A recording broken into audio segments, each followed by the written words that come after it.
Hey folks, Colin here from Something's Recording, and today I've just got a quick tip for you on how to remove bleed from toms. Okay, so we've just got a short section of a song here. It's the same song we just mixed these drums on. I'm just going to loop a section, and I'm going to show you how I remove the bleed from the toms, okay? So first let me play you what it sounds like with the bleed on the toms.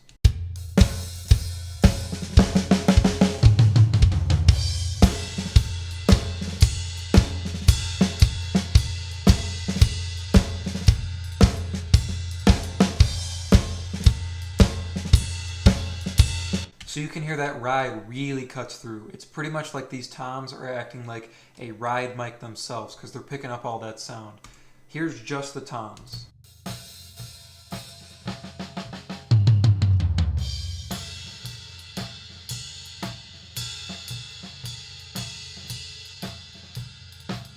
Yeah, that ride really pokes through on those mics, and the hi-hat sounded like it poked out too.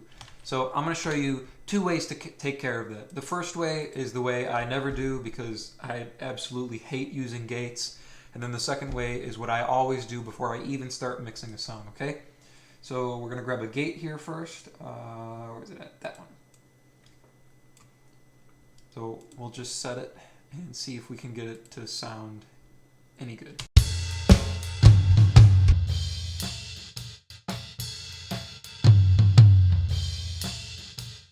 So we're going to make the attack the fastest it can be, so it immediately opens when it hears the toms, and then we'll pull the release up to maybe some kind of medium, like 400.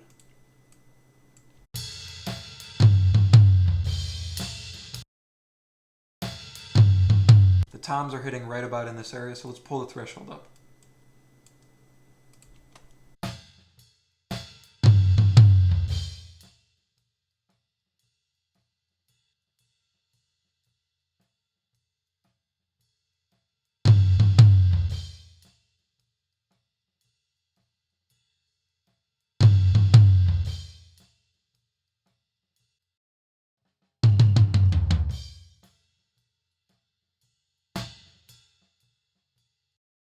So you see we're getting a little bit of bleed still cutting through. Sometimes when that ride comes in, or it sounded like a hi-hat. Yeah, a little bit of snare coming through. And I'm not crazy about how it opens up. Okay, so that's one way to do it. You could use a gate. I'm not saying that's bad. It doesn't sound too horrible in that instance. But let me show you the way I usually do it. Okay, so we've got the tom soloed up here. And I'm just going to highlight the section.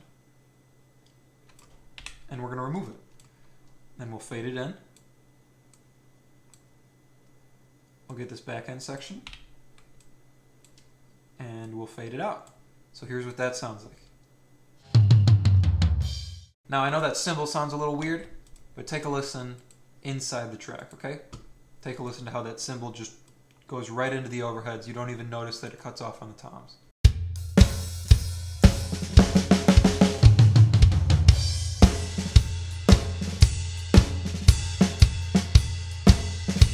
See that? Let's do this next passage. So we'll go right up to where the toms start.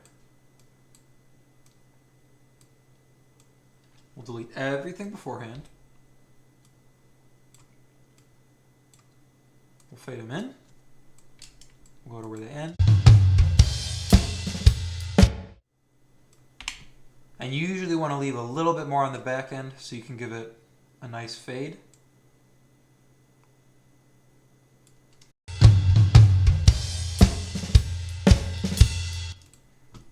Otherwise it will sound unnatural if you cut it too early.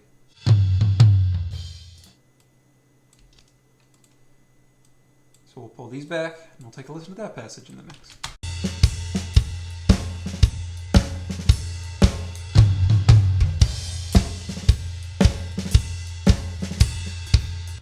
And that's it. I would just go through the whole song and cut out the sections where there's no toms. So you can see there's huge sections. You can just go through and highlight them and delete them. And then just zoom in a little closer and fine tune your fades. Fade them in. Find out where it ends, leave a little bit of leeway, and fade them out. And then you've got nice clean tom hits, and you'll get rid of all that ride bleed, you'll get rid of all the hi-hat bleed, and most of the cymbal bleed as well. Now let me play it one more time for you with the bleed, and then we'll switch to the edited toms without the bleed, and you can see how they sound, okay?